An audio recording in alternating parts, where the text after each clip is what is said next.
అప్పుల బాధలు వెంటాడుతున్నాయా? అయితే 6 JVR వారి జాతిరత్నాలు ధరించండి.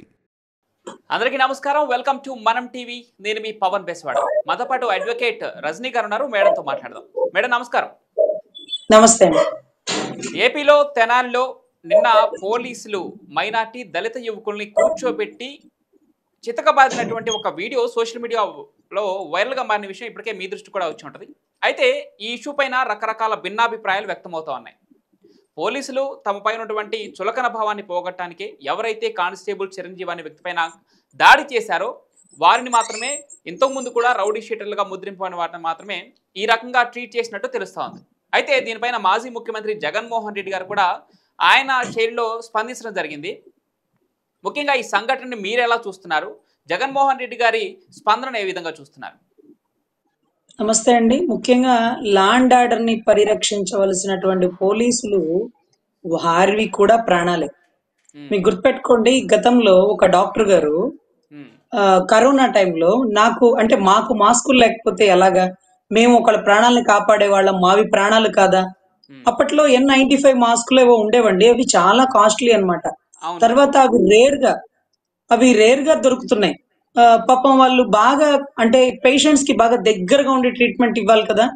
సో మనమన్నా బంధువులమన్నా దూరం నుంచి అంతా బాగున్నారా, జాగ్రత్త జాగ్రత్త, ఏం టెన్షన్ పడకంటాం. కానీ డాక్టర్ అలా దగ్గరకు వచ్చి ఇంజెక్షన్ చేసి దగ్గరకు వచ్చి చూసి, సో వాళ్ళ ప్రాణాలు రక్షించుకోవడానికి వాళ్ళకి మాస్క్ చాలా అవసరం అని ప్రశ్నించినందుకు ఒక డాక్టర్ గారిని నడి రోడ్డు మీద చొక్కాలు లేకుండా లాగుతో కూర్చోబెట్టి ఆటోలో తరలిచ్చి చుట్టూ దుండగుల్లాగా వ్యాపించినటువంటి పోలీసులు. మీకు గుర్తుండే ఉండాలి, ఆ వీడియో ప్లేబ్యాక్ చేయండి. గత ముఖ్యమంత్రి గారు చూస్తారు. ప్రాణాలు కాపాడే డాక్టర్ ని మోకాళ్ల మీద చొక్కాలు లేకుండా నడి రోడ్డు మీద కూర్చోబెట్టి చుట్టూ పోలీసులు చుట్టుముట్టించినటువంటి గత ముఖ్యమంత్రి గారు ఇప్పుడు వీరు గంజాయి సేవించినటువంటి దుండగులు.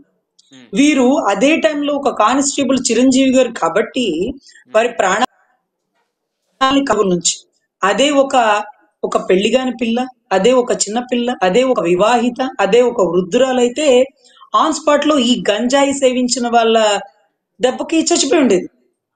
సో ఇలాంటి మారణ హోమం చేసేటటువంటి ఇలాంటి దుండగులకి నడి రోడ్డు మీద చర్య తీసుకున్న తప్పులేదు. కానీ ప్రాణాలను కాపాడిన డాక్టర్ ప్రశ్నించినందుకు ఒక దళితుడని కూడా చూడకుండా తమరు నడి రోడ్డు మీద కూర్చోబెట్టిన దృశ్యం మాకు గుర్తుంది. అదే పార్టీ మీద అభిమానం ఎంతలా ఉంటుందంటే, తెలుగుదేశం కార్యకర్తలకి పసుపు కలర్ టీషర్ట్లు వేసుకొని సైకిల్ మీద పాదయాత్ర చేస్తున్న వాళ్ళని చొక్కాలు ఇప్పించి చేతిలో పెట్టి నడి రోడ్డు మీద కూర్చోబెట్టిన దృశ్యం మాకు గుర్తుంది. వాళ్ళని దుండగులు కాదు, వాళ్ళని చొక్కాలు ఇప్పించి రోడ్డు మీద నుంచోబెట్టడానికి పాపం కదా. హారన్ కొట్టాడని ఆర్టీసీ డ్రైవర్ ని నడి రోడ్డు మీద కుళ్ళ పొడుస్తూ ఆ వీడియో పబ్లిక్ లో వదిలేరు చూడండి, మేమేమైనా చేయగలమని.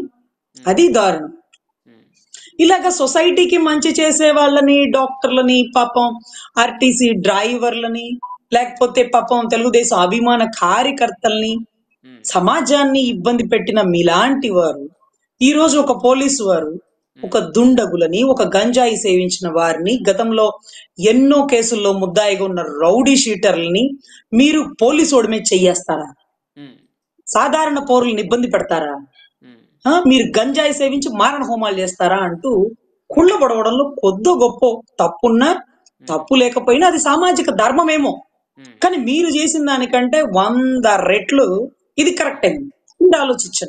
మీరు ఆలోచించండి. ఎందుకంటే చాలా దారుణం అండి. అసలు గతంలో ప్రశ్నించాలంటే భయం వేసేది.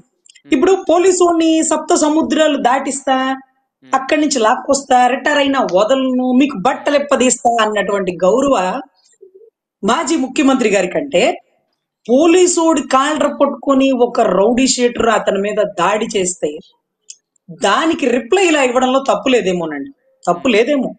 ఐ డోంట్ నో, తప్పు లేదేమో. కానీ మీ అంత అరాచకం లేదండి బాబు. దళితుల అంటే గంజాయి సేవించి బ్లేడ్ బ్యాచ్ దళితుల, రౌడీ షీటర్లు దళితుల. అరే తప్పు చేసినోడికి కులం ఏంటి, మతం ఏంటి, పార్టీ ఏంటి?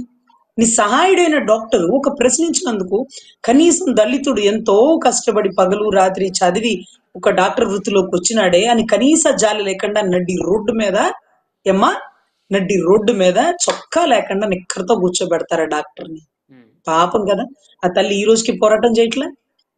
అనంతబాబు, ఇంకా అసలు అనంతబాబు అయితే దళితుడు అయినటువంటి సుబ్రహ్మణ్యాన్ని చంపి స్విగ్గీ డోర్ డెలివరీ చేసినట్టు చేసినోడికి తప్పట్లు కొట్టి అతనికి ఎమ్మెల్సీ టికెట్, అతనికి తగ్గ హోదా, అతని స్వయాన అతని చేతుల మీదుగా మా విజయవాడలోని అంబేద్కర్ విగ్రహాన్ని ఆవిష్కరించడంలో అతని పాత్ర. ఇది మీరు దళితులకు ఇచ్చేటటువంటి మర్యాద. మళ్ళీ మీరు కూడా రౌడీ షీటర్లో దళితులు ఉన్నారంటారా? తప్పు చేసినోడికి కులం ఏంటి, మతం ఏంటండి, పార్టీ ఏంటండి? రాజ్యాంగంలో వాళ్ళకి రిజర్వేషన్లు ఇవ్వమని ఉంది, కానీ తప్పు చేస్తే వదిలేయమని చట్టంలో లేదండి. వాళ్ళు కష్టపడి చదువుకుంటే వాళ్ళకి 70, 80 రాకపోయినా పర్లేదు, 60 వచ్చినా చాలు, మా బిడ్డలు కష్టపడ్డారు, మీతో సమానంగా సరి సమానంగా అంటూ రిజర్వేషన్ ఇచ్చారు అంబేద్కర్ గారు. అంతేగాని అంబేద్కర్ గారు రాజ్యాంగంలో ఆయన ఒక్కడే రాయలేదండి, చాలా మంది రాశారు. దాంట్లో ఉన్నటువంటి క్లాజులో నేరగాడైనప్పటికీ దళితుడిని వదిలేయండి, నేరగాడైనప్పటికీ ఆడబిడ్డలను వదిలేయండి, అలా ఏం లేదండి. రైట్ టు ఈక్వాలిటీ, ఆర్టికల్ 14 రాజ్యాంగం ఇచ్చినటువంటి అద్భుతమైన హక్కు. ముఖ్యమంత్రి అయినా ప్రధానమంత్రి అయినా ఇదే వెసులుబాటు. కోర్టులకి రావాల్సిందే, చట్టాలను గౌరవించాల్సిందే, శిక్షలు అందరికీ సరి సమానం. సో ఇటువంటి విషయాల్లో తెనాలిలో జరిగిన ఇన్సిడెంట్ ఏదైతే ఉందో, దుండగులకి ఎక్కడెక్కడుండే రౌడీ షీటర్లకి వెన్నులో వణుకు పుట్టింది. దెబ్బలు ఎలా ఉంటాయా? కొమరం భీముడు టైటిల్స్ అని చూపించినారా పోలీసోడు? తప్పు చేస్తే ఇలాగే ఉంటుందా? అర్రే, ఆ సౌదీలో అయితే నడి రోడ్డు మీద షూట్ చేసి పడేస్తారు. సౌదీ చట్టాలు అంత బలంగా ఉన్నాయి, మన చట్టాలు ఇంత బలహీనంగా ఉన్నాయి. కాబట్టి ఈ రోజు రాజకీయ నాయకులు, తప్పు చేసిన వాళ్ళు, రౌడీ షీటర్లు, కబ్జాదారులు, ల్యాండ్, శాండ్, వైన్ అని పంచుకున్న వాళ్ళు అందరూ తప్పించుకుంటున్నారు. అదే నాడి రోడ్డు మీద అందరూ చూస్తుండగానే శిక్ష అంటే గజ గజ గజ గజ చూస్తునే వాళ్ళకి భయం కలిగేది. సో ఈ ఇన్సిడెంట్ తర్వాత ఆల్మోస్ట్ అండి మా గుంటూరు, విజయవాడ పరిసర ప్రాంతాల్లో చాలా మంది రౌడీ షీటర్లు, దుండగులకు కూడా వెన్నులో వణుకు పుట్టిందన్న విషయం అయితే బయటికి తెలిసిందండి. ఇక్కడ జగన్మోహన్ రెడ్డి గారు కేవలం ఆ యువకుల గురించి మాత్రమే ప్రస్తావించడం, ఎవరైతే ఆ యువకులు ఎవరి మీదైతే దాడి చేశారో వాళ్ళు పోలీస్ అధికారి ఉండటం, ముఖ్యంగా కానిస్టేబుల్ చిరంజీవి గారి గురించి ఒక మాట కూడా మాట్లాడకపోవటాన్ని ఎలా చూడాలి మేడం? సార్, సెక్షన్ 353 అంటే పోలీసులు చేస్తున్న విధులకి ఆటంకపరిస్తే నాన్ బెయిలబుల్ అఫెన్స్, బెయిల్ కూడా రాదు. అంటే వారిని ధైర్యంగా నిర్వర్తించనివ్వండి, విధి నిర్వహించేటప్పుడు అతనికి స్వేచ్ఛని కల్పించండి, అతని అధికారాలను అతని వాడుకోనివ్వండి, మీరెవరు మధ్యలో అని ఒక మెసేజ్ ఇచ్చినటువంటి సెక్షన్ 353. మరి వీరెవరు మధ్యలో? ఇప్పుడు ఒక కానిస్టేబుల్ ని ఈ రోజు రౌడీ షీటర్లు పట్టుకొని తెస్తుండగానో లేదనో ఒక అరాచకం చేస్తున్నప్పుడు ప్రశ్నిస్తున్నప్పుడే ఊడ్రా నువ్వు మేమెవరమో తెలుసా, లేకపోతే మా మీద దాడి చేస్తే మేము SC ST కేసు పెడతాం తెలుసా అని మొరిగారు అనుకోండి, తప్పు చేసినోడికి తాట తీస్తారంట. ఏ తప్పు లేకుండా నిజాయితీగా కులం పేరు పెడితే తిడితే తప్పు. అంతేగాని మీరు భయభ్రాంతులు గురి చేయడానికి అవతలి వారిని ఇలాంటి ఆరోపణలు చేస్తే అది ఎంతవరకు కరెక్ట్ అండి? అది ఎంతవరకు కరెక్ట్? ఈరోజు మీరు కానిస్టేబుల్ కూడా అలాగే బెదిరించారా? పాపం అలాగే బెదిరించిన అవన్నీ మాకు తెలియదు, కానీ ముందు మీరు స్టేషన్ సరెండర్ అవ్వండి అంటే నువ్వెవడరా మమ్మల్ని టచ్ చేయడానికి? టచ్ చేసి చూడు, నా కార్ని టచ్ చేస్తారా అన్నటువంటి విడుదల రజనీ గారు. వీరందరూ వారి అరెస్ట్ మూమెంట్ వచ్చినప్పటికి కులం కార్డు వాడేస్తారండి. మేము బీసీలం కదా, బీసీలు రాజకీయంగా ఎదగనివ్వరా? అదేంటది, ఓట్లు అడగడానికి వచ్చినప్పుడు నేను కాపింటి కోడల్ని, కాపు ఓట్లు కావాలన్నారే, ఇప్పుడేంటి మరి బీసీలు అంటున్నారు? అలాగే జోగి రమేష్ గారు మంత్రి కావాల్సిన వచ్చిన మా బీసీలకు మంత్రి ఇవ్వండి అంటే తెచ్చుకున్నారు. ఈ రోజు తప్పు చేసి అగ్రిగోల్డ్ భూముల్లో దొరికినప్పుడు నేను బీసీని కదా అంటున్నాడు. సో ఇట్లాగా తప్పు చేసినోడికి కులం ఏంటి, పార్టీ ఏంటి, మతం ఏంటి ఎత్తి లోపలేక.